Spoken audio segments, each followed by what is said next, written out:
جس کو رمضان ملے وہ روزہ رکھے۔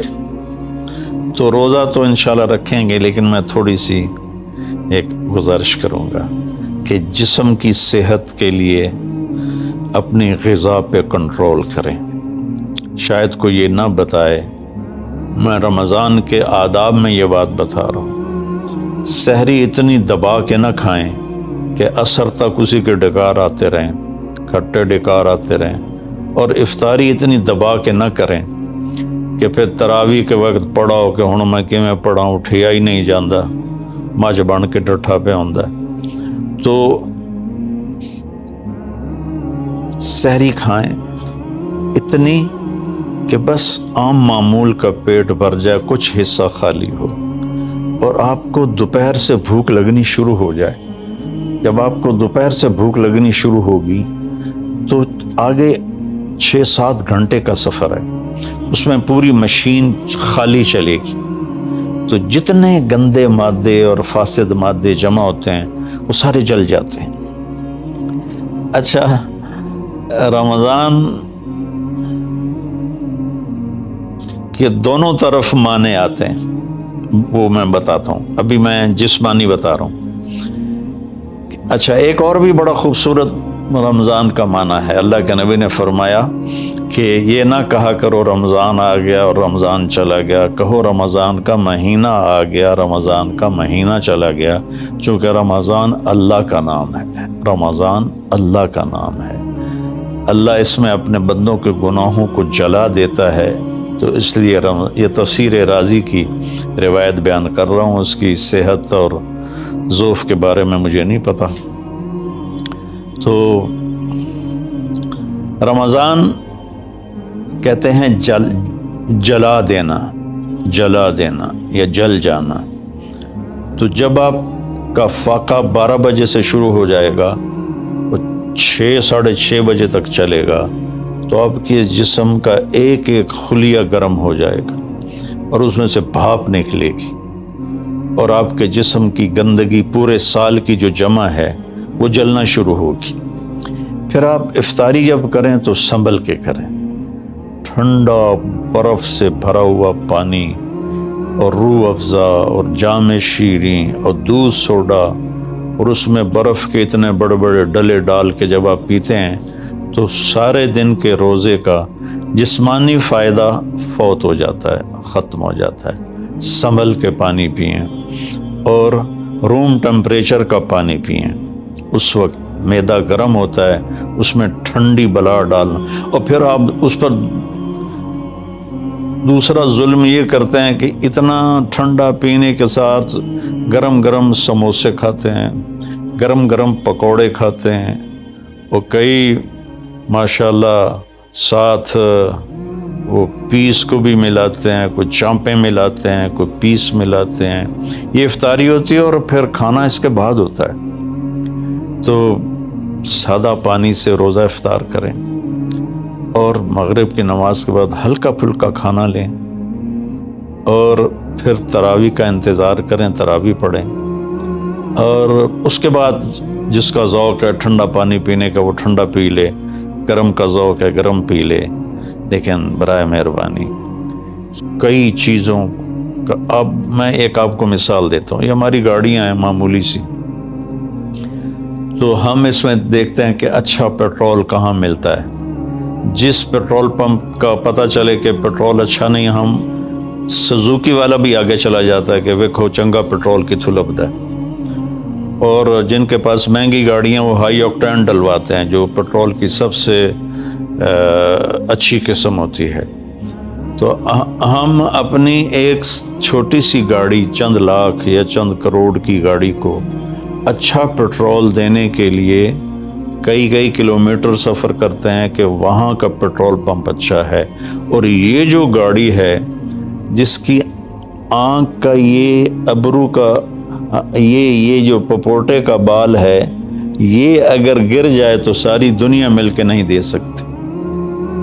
ایک نوخن اگر گر جائے تو پوری دنیا مل کے وہ نوخن نہیں دے سکتی۔ کون چاہتا میں گنجا ہو جاؤں؟ ایک بال گرتا ہے تو پوری دنیا کی طاقت مل کر وہ بال واپس نہیں لا سکتی۔ تو اس کو ہم گندی سے گندی چیزیں کھلاتے ہیں، کچوریاں کھا رہے ہوتے ہیں، قتلمے کھا رہے ہوتے ہیں کہ افطاری ہو رہی. تو اللہ کے واسطے ٹویوٹا گاڑی میں صاف پیٹرول ڈلواتے ہو اور اس خوبصورت گاڑی میں گند بھر دیتے ہو، سموسے اور پکوڑے اور دودھ سوڈا اور جام شیریں اور روح افزا اور 7 اپ اور ٹھنڈے پانی، سکنجبین، اور اس کے اوپر پھر مرغے کے پیس اور چانپوں کے پیس، اور ابھی کھانا بعد میں کھانا ہوتا ہے. تو مہربانی کریں اپنے جسم کی صفائی کریں، اعتدال سے کھائیں. افطاری بھی اتنی کھائیں کہ آپ کی بھوک باقی ہو.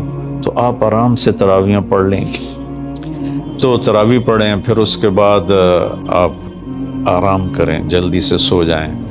اور بعض نوجوان ساری رات جاگتے ہیں، ٹھیک ہے کوئی بات نہیں، جاگیں، کوئی نفل بھی پڑھ لیا کریں، کچھ اپنی گپ شپ بھی کر لیا کریں. اور پھر سحری ایسی کھائیں کہ اب اس میں پراٹھے پک رہے ہوتے ہیں اور ہر گھر سے پراٹھوں کی خوشبو آ رہی ہوتی ہے. تو پھر پراٹھوں کا بوجھ اپنے اوپر نہ ڈالیں، سادہ روٹی کھا لیں، سادہ سالن کھا لیں. تو پورے مہینے میں آپ کے پوری باڈی کی اوور آلنگ ہو جائے گی. یہ تو جسمانی فائدہ ہوگی. روحانی لحاظ سے کیا ہے؟ شہر رمضان، رمضان جل جانا، جلا دینا، رمضان کا مہینہ. اس لیے اللہ کے نبی نے کہا، یہ کہا کرو ماہ رمضان آیا اور ماہ رمضان گیا، کیونکہ اللہ آنے جانے سے پاک ہے. تو اللہ کا نام رمضان ہے. یہ امام راضی کی روایت ہے. تو یہ نہ بھی ہو تو رمضان میں جلنے کا مطلب کیوں ہے؟ اسی مہینے کے ساتھ کیوں ہے کہ ہر روزے کے ساتھ اللہ اس کے گناہ معاف کرتا ہے، اس کے گناہوں کو جلاتا ہے، اس کی بھوک کی آگ میں جلاتا ہے، جلاتا ہے، جلاتا ہے. آخری روزے اللہ تعالیٰ کیا کرتے ہیں کہ اس کے سارے گناہوں کو جلا کے راکھ کر دیتے ہیں اور اپنی رحمت. اچھا، رمضان کا مطلب بارش بھی ہے. جو سبحان، عربی بھی عجیب زبان ہے. رمضان کا مطلب بارش بھی ہے. رمضان کا مطلب اگر رمضا مصدر ہو، رمضا، تو یہ بارش کا مطلب ہے. رمضا ہو تو یہ جلانے کا مطلب ہے. سبحان اللہ، کہ رمضان ایسا مہینہ ہے کہ اس میں ایسی رحمت کی بارش ہوتی ہے، سارے گناہ دھل جاتے ہیں. رمضان ایسا مہینہ ہے کہ اس میں ایسی اللہ کی رحمت متوجہ ہوتی ہے کہ سارے گناہ جل کے راکھ ہو جاتے ہیں، ہوا میں اڑا دیے جاتے ہیں راکھ کی طرح. تو یہ تب ہوگا جب ہمارا پورا جسم روزہ رکھے، ہماری آنکھیں روزہ رکھیں، ہمارے کان روزہ رکھیں، ہماری زبان روزہ رکھے، ہمارے ہاتھ روزہ رکھیں، ہمارے پاؤں، ہمارا دل، دماغ روزہ رکھے.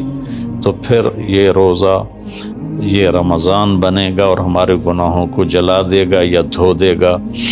اور اس میں خاص طور پر اللہ کے نبی نے فرمایا کہ شراب پینے والا توبہ کر لے، چونکہ شرابی کی بخشش نہیں ہوتی رمضان میں. ایک ہوتا ہے دلیر ہو کے پینا، کوئی نہیں، کچھ نہیں ہوتا، اللہ بڑا غفور الرحیم ہے، یہ تو سارے پکڑے جائیں گے.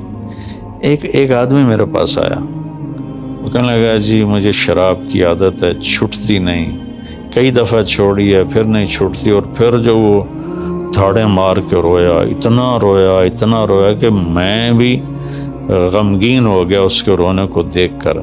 اس کا معاملہ اور ہے. تو اس پر اللہ کی رحمت نازل ہو جائے گی، چونکہ جو توبہ کرتا رہتا ہے پھر اس سے ٹوٹ جاتی ہے. وہ دن میں 70 دفعہ بھی توڑے گا اور توبہ کرے گا تو اللہ کے ساتھ دوستی باقی رہے گی. تو ایک شرابی ہے تو اللہ کے واسطے چھوڑ دے. ماں باپ کو دکھ، عق الوالدین، ماں باپ کی نافرمانی نہیں فرمایا، ماں باپ کو پرزے کر دینا. نافرمانی تھوڑی بہت ہر بچے سے ہو جاتی ہے، لیکن ایسی نافرمانی کہ ماں باپ کا دل ٹکڑے ٹکڑے ہو جائے، اس کو کہتے ہیں عقوق الوالدین، عاق لوالدیہ. جو ماں باپ کے دل کو ٹکڑے ٹکڑے کر دے اس کی بھی بخشش نہیں ہوتی. تو مشاحن جو دل میں کینہ پال کے رکھتا ہو کسی کے لیے، اور بغض رکھتا ہو کسی کے لیے، نفرت رکھتا ہو کسی کے لیے، حسد رکھتا ہو کسی کے لیے، ایک اس دل پر اللہ کی رحمت کی نظر نہیں پڑتی۔ اور ایک قاطع الرحم جو رشتہ داروں سے لڑتا ہو، رشتہ داروں سے ماتھا جو مارتا ہو، کبھی سینک پھنسائے ہیں، کبھی اس کے ساتھ کبھی اس کے ساتھ، خونی رشتوں میں جو غلط سلوک اختیار کرتا ہے، ایک اس کی خاص طور پہ بخشش نہیں ہوتی۔ تو باقی اللہ کا دریائے رحمت ہے، جو بھی توبہ کرے گا، مشرک بھی توبہ کرے گا معاف، سود خور توبہ کرے گا معاف، چور توبہ کرے، ڈاکو توبہ کرے، زانی توبہ کرے، قاتل توبہ کرے، شرابی توبہ کرے، ماں باپ کا نافرمان توبہ کرے، اور رشتہ داروں سے لڑنے والا توبہ کرے، نفرت رکھنے والا توبہ کرے، اور سود پہ کام کرنے والا توبہ کرے، سود کھانے والا توبہ کرے، سب معاف ہو جائے گا، سب معاف ہو جائے گا۔ اور اللہ سے مانگیں کہ اللہ تعالیٰ اس میں ہماری جسمانی صحت بھی بحال کر دے اور روحانی صحت بھی بحال کر دے، اور ہمارے گناہوں کو معاف کر دے۔ السلام علیکم۔